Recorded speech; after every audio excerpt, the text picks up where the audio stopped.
থেকে জানতে পারি যে সাতপন্থীদের স্টুডেন্ট যে গ্রুপগুলো রয়েছে তারা সচেতন ছাত্র সমাজ বা এরকম একটি নাম দিয়ে আসলে আমাদের প্রধান উপদেষ্টার যে বাসভবন অর্থাৎ যমুনা এটি ঘেরাও করার কিংবা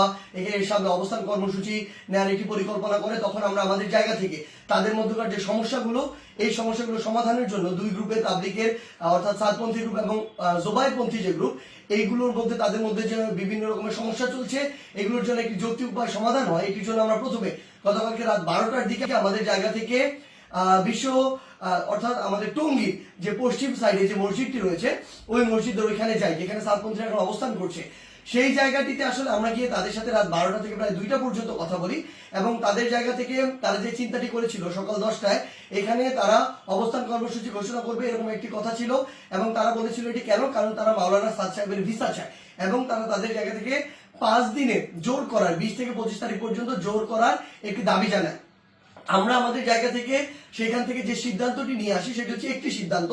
যে আমরা আমাদের জায়গা থেকে বলি যে প্রধানমন্ত্রী আমাদের যে হচ্ছে প্রধান উপদেষ্টার যে বাসভবন তিনি আসলে এই অভ্যুত্থানের স্পিরিটকে সামনে রেখে গণভবনে না থেকে যমুনায় থাকেন, এটি তুলনামূলক অরক্ষিত হওয়ার কারণে আমাদের যখন ইচ্ছা বসবো আর এটি আমাদের দেশের একটা অস্থিতিশীলতার চিত্র তুলে ধরবে, এটি কখনো হতে পারে না, এটি যৌক্তিক না, আমরা এটিকে সমর্থন করি না। সেই জায়গা থেকে আমরা তাদেরকে এটি অনুরোধ করি যে তারা যেন এখানে অবস্থান কর্মসূচি কিংবা ঘেরাও কর্মসূচি না করে, তারা এই অবস্থান থেকে সরে আসে। তারা তাদের জায়গা থেকে স্পষ্টভাবে দুইটি দাবি জানায়। এক নম্বর যে দাবিটি সেটি হচ্ছে যে তারা মাওলানা সাদ সাহেবের ভিসা নিশ্চিত চায়, দ্বিতীয়ত তারা 20 তারিখ থেকে 25 তারিখ 5 দিনের জোর করতে চায়। আমরা তাদের কাছে বলি যে 5 দিন করে যাবেন কিনা এই কমিটমেন্টটুকু যদি আপনাদের থাকে যে 25 তারিখ আপনাদের যখনই শেষ হয়ে যাবে তখন আপনারা চলে যাবেন, তাহলে আমরা আমাদের জায়গা থেকে এই দুইটি দাবি নিয়ে আরেকটি যে গ্রুপ রয়েছে যারা এখন কাকরাইল মসজিদে অবস্থান করছে জোবায়েরপন্থী গ্রুপ এবং সেখানে হেফাজতের নেতৃবৃন্দ রয়েছেন তাদের সাথে আমরা গিয়ে কথা বলবো। তারা যখন এই কথাটি দেয় যে তারা এই কমিটমেন্টটি করছে 25 তারিখে তারা ছেড়ে দিবে, আমরা সেখান থেকে রাত 2টার দিকে কাকরাইল মসজিদে আসি। সেখানে আমাদের জোবায়েরপন্থীদের যারা মাওলানা রয়েছেন, যারা সিনিয়র নেতৃবৃন্দ রয়েছেন তারা ছিলেন, হেফাজতের যারা সিনিয়র নেতৃবৃন্দ মাওলানা মাদুনুল হক সাহেব, মাওলানা মাহফুজুল হক সাহেব তারা ছিলেন, সকলে ছিলেন। আমরা যখন তাদের সাথে আলোচনা করছি রাত 2টা থেকে 3টা যখন ক্রস করে যাচ্ছে তখন এই আলোচনা চলাকালীন সময় আমাদের কাছে ফোন আসে যে সাতপন্থীদের যে গ্রুপটি রয়েছে সেখান থেকে তারা তাদের জায়গা থেকে ওই যে আরেকটি যে মাঠ রয়েছে, যে মাঠটি হচ্ছে ইস্তেমার যে মাঠ, যে মাঠটি সেদিকে যাওয়ার জন্য তাদের 10-15-20 হাজার মানুষ আসলে ওইরকম একটি তাদের পরিকল্পনা কিংবা মুভ দেখা যাচ্ছে। আমরা সাথে সাথে সাতপন্থীদের যে মাওলানা আব্দুল্লাহ সহ আরো 2 জনকে ফোন দিয়ে বলি যে আপনাদের সাথে এটি কথা হয়েছে যে আপনারা 10টা এখানে বসবেন না এবং আপনাদের 2টা দাবি নিয়ে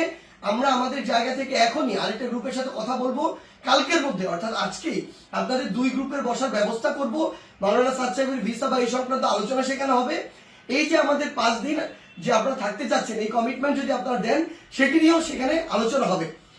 যখন আমরা জানতে পারি তাদের দিকে মুভ করছে আমরা তাদেরকে স্পষ্ট করে বলি আপনারা যদি সেদিকে মুভ করেন আমাদের আলোচনা চলাকালীন তাহলে আপনারা আমাদের আলোচনাকে অসম্মানিত করছেন এবং আমাদের প্রতি যে শ্রদ্ধাটুকু রাখা উচিত আপনাদের সেটুকু আপনারা রাখছেন না। সেটি যদি করেন তাহলে আপনাদের পক্ষে আমাদের অবস্থান থাকবে না, একদম ক্লিয়ার বলে দিই। এবং আমাদের জায়গা থেকে এরকম কোনো মেসেজই ছিল না যে আপনারা ওইখানে চলে যান 5 দিনের জন্য অবস্থান নেন। এটা কোনোদিন আমরা একটা প্রতিনিধি দল কখনো বলতে পারি না।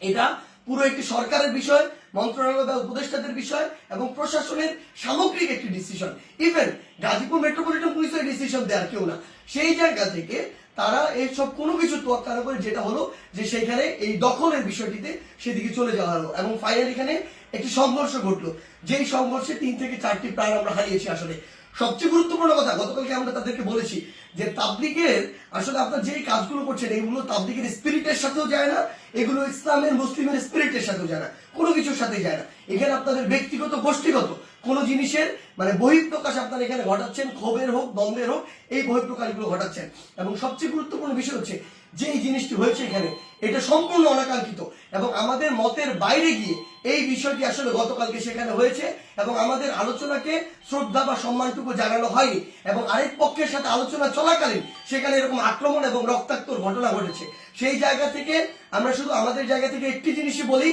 আজকে এখন 7 গ্রুপ সেখানে অবস্থান নিয়েছেন। আমি জোবায়েরপন্থীদের যারা রয়েছেন আপনাদেরকে একটি বিষয় শুধু অনুরোধ করব,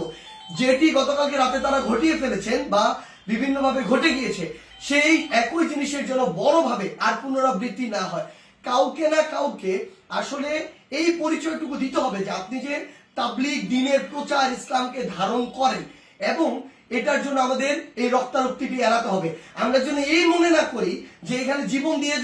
দিয়ে দিব আর শহীদ হয়ে আমি জান্নাতে চলে যাব। আমরা আমাদের ক্ষুদ্র জ্ঞান থেকে মনে করি এটা শহীদ হয়ে জান্নাতে যাওয়ার কোনো জায়গা হতে পারে না, এটা কোনো উপায় হতে পারে না, বরং এটা তাবলীগের মধ্যে, ইসলামের মধ্যে, মুসলিমের মধ্যে, দেশের মধ্যে একটি বিশৃঙ্খলা সৃষ্টি করা হচ্ছে। আমরা প্রশাসনকে উদাত্ত আহ্বান জানানোর জায়গা থেকে গতকালকে যারা এটার সাথে সংশ্লিষ্ট ছিল, জড়িত ছিল, তাদের দৃষ্টান্তমূলক শাস্তি দিতে হবে। তারা যদি ইভেন কোন একটি গ্রুপের সর্বোচ্চ নেতা হয় তার বিরুদ্ধেও যথাযথ ব্যবস্থা নিতে হবে, আইনের আওতায় নিয়ে আসতে হবে। আদারওয়াইজ এই জিনিসটিকে যেভাবে চিত্রায়িত করা হচ্ছে সেটি কোনোদিন তাবলীগ হোক, মুসলিম হোক, ইসলাম হোক, কোনো কিছুর স্পিরিট